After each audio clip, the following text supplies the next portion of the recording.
It's kind of interesting. Here today, my mic seems to be a little funky.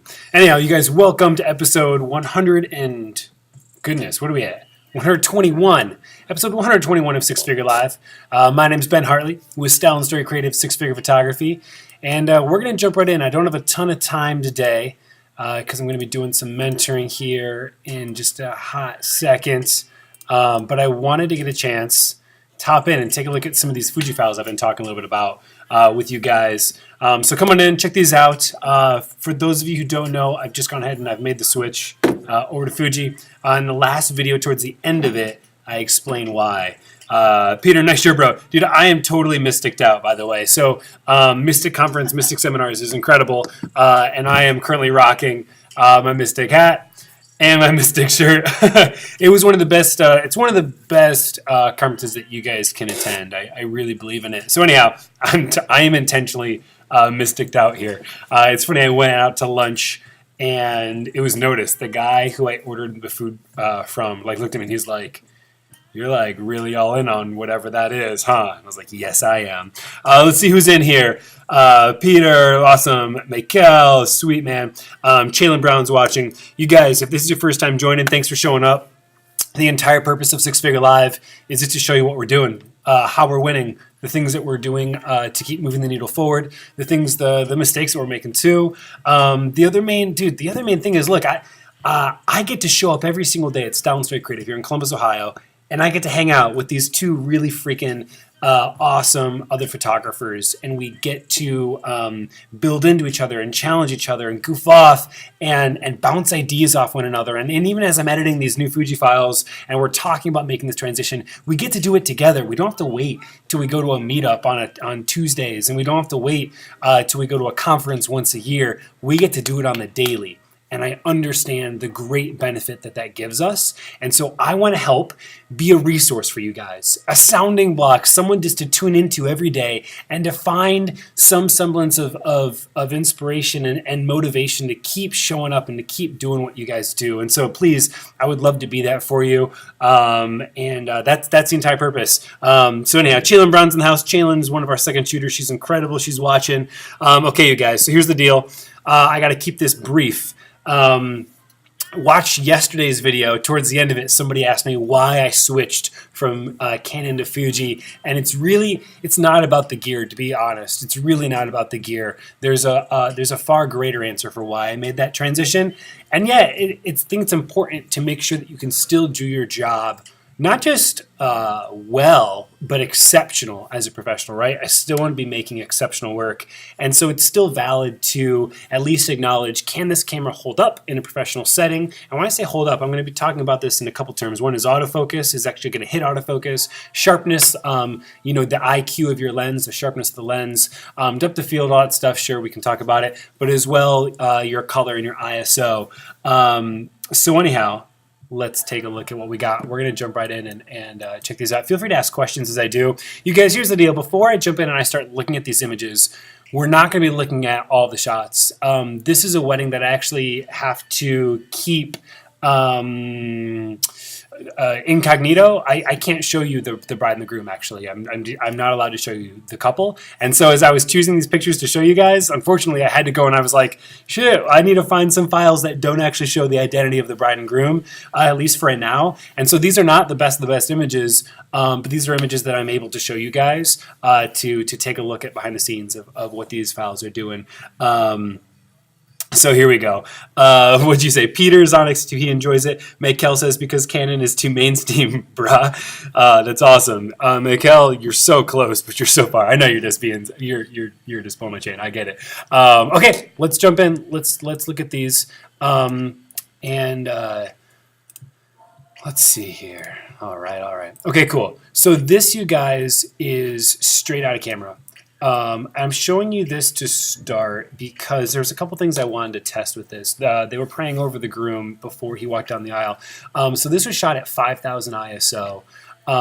And this was shot with a little $400 lens.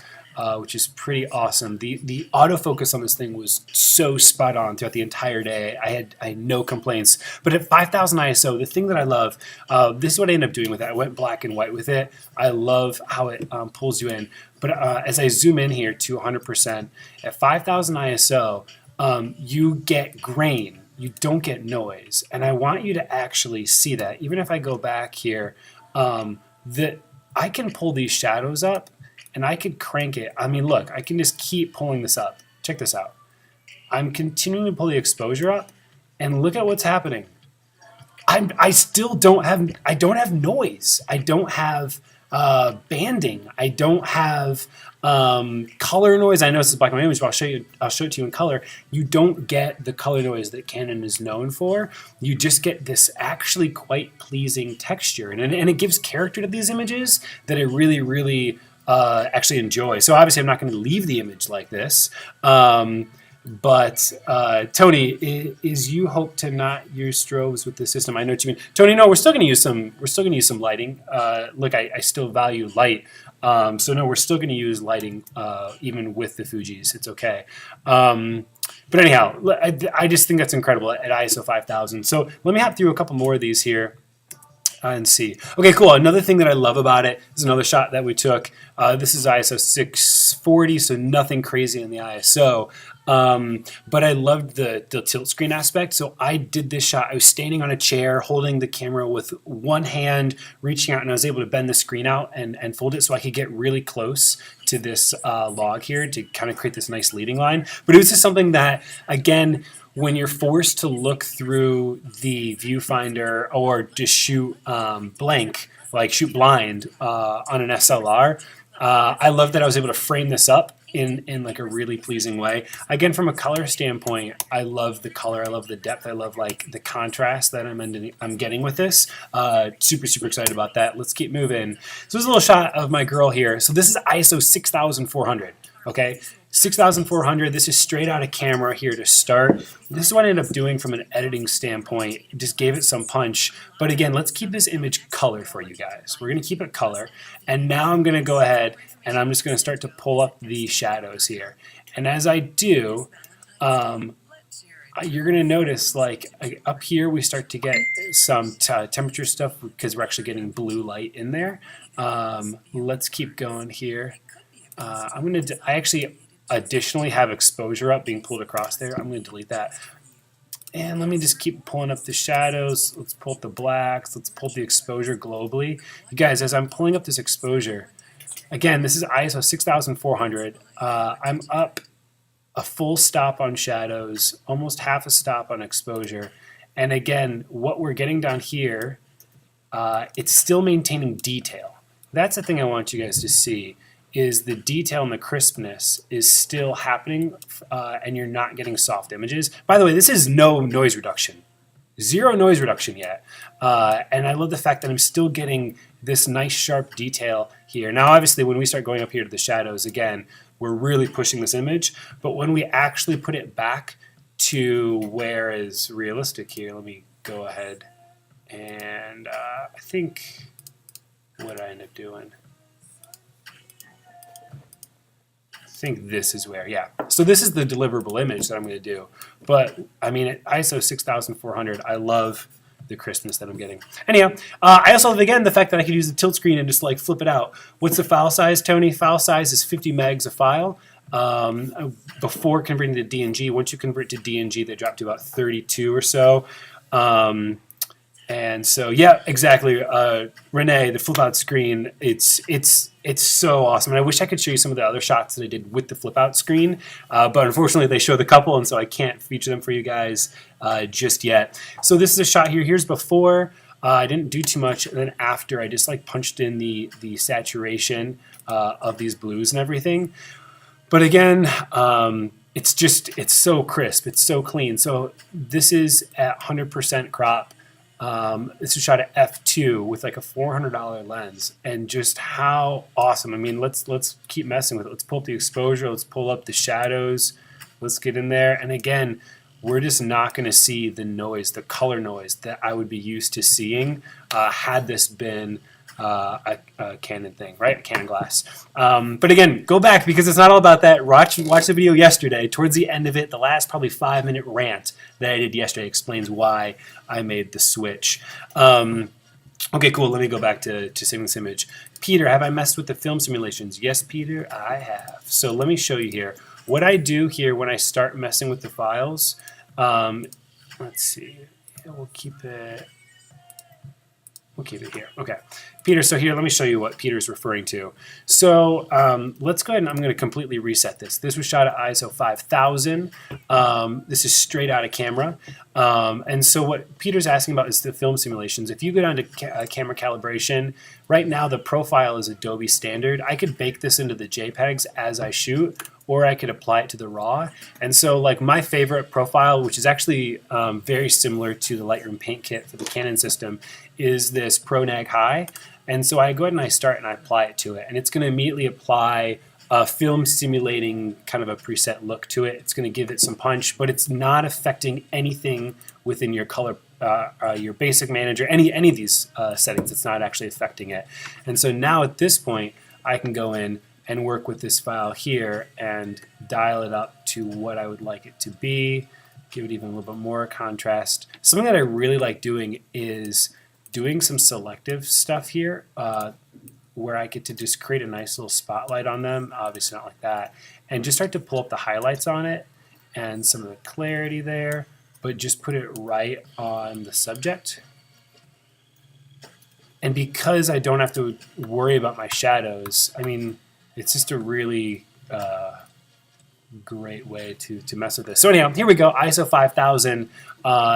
This is all, by the way, complete shit light. This is all mixed lighting, tungsten light. This is not daylight. This is like the worst lighting situations you guys can imagine. I'm in a cabin with just like overhead tungsten light and still making things happen. So anyhow, ISO 5000, and I don't need to worry about what's happening here with noise. It's just like a really pleasing grain. Again, zero color noise reduction. No noise reduction has been done to this image yet.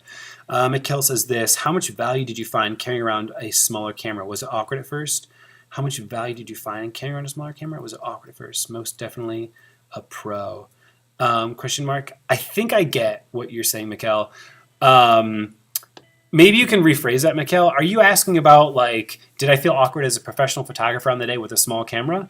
Did I feel comfortable with that? Refine that question for me, man, so I know how to better answer that for you. Because whether or not you're asking this, you can't find comfort in carrying around a big camera and shoot with the Fuji. Look, I'm over the fact. I'm over shooting with, like, the 1DX body or like a 50 or a 5D Mark IV or 3 with a grip on it and the 7200. I don't care what I look like. I know I'm getting the shots. And my clients know I'm getting the shots, right? Because it's, look, professionalism is not exemplified in the gear that it's not how big your, whatever. Okay, I have to censor myself here, right? It's not your professionalism.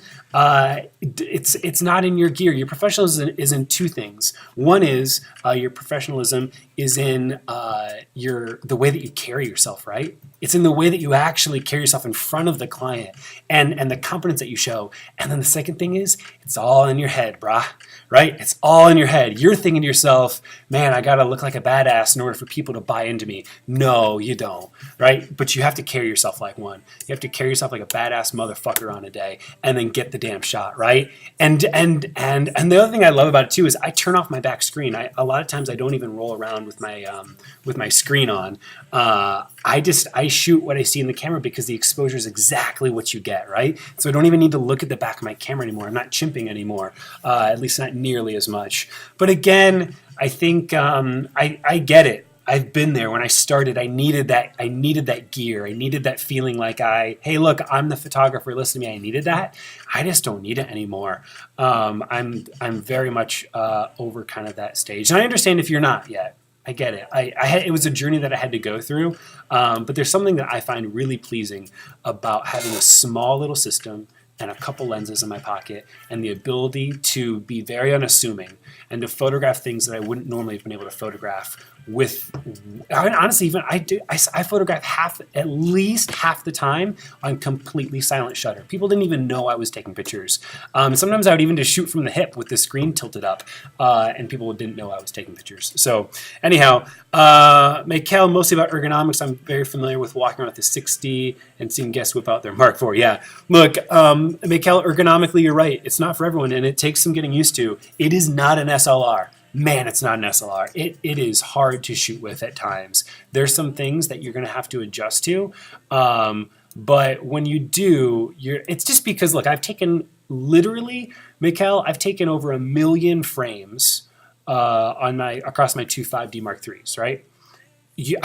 1 million. I've clicked this shutter 1 million times plus, okay? I know this from the shutter count. And so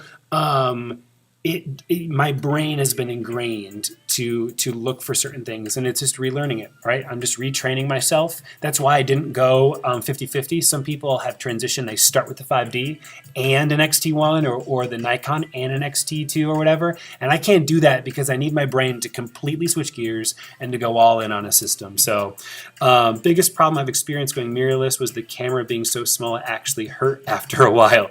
Jared, you must have massive hands. The camera was so small it hurt after a while. I'm not sure what you mean. You're like the Princess and the Pea, my dude. All right, you guys, I gotta go. I gotta go talk to. I'm meeting up with Ryan here. We're gonna be talking about bridal shows. He couldn't wait till next week, and so we're getting together, and I'm gonna do a little training here with him on how to freaking destroy bridal shows. And so I gotta go do that. So anyhow, you guys, thanks for showing up. Hey, tomorrow is Q&A Friday. Send in, give me some questions. Show up. I'd love to answer thoughts. It can be about anything. It can be, look, I just sent out a second email today on getting booked. Hopefully you guys got that. No, that was yesterday. Let me think here. Yes, that was yesterday. Tomorrow's the last day. Tomorrow is day 3 for another tip on acquiring leads, getting your calendar booked up. Look for that email from me tomorrow. And then as well, tune in for Q&A Friday. I'd love to get more questions to you guys. Bring some questions about acquiring clients. I'd love to talk about it, but be more specific. Don't ask me that bullshit question of like, Ben, how do I get more leads? We can talk about that all day, but I want to get more specific than that. So come with some specific questions and we'll dive in. Okay, cool. Chandler Brown says this is really exciting to me. So exciting to see what you guys do with Fuji. These look so good. Awesome, Jalen. You're going to see a lot more Fuji when you second shoot with us this year. Okay, cheers, you guys. Thanks for showing up. Thanks for everything you guys do. And cheers to that. We'll talk soon. We'll see you tomorrow. Bye.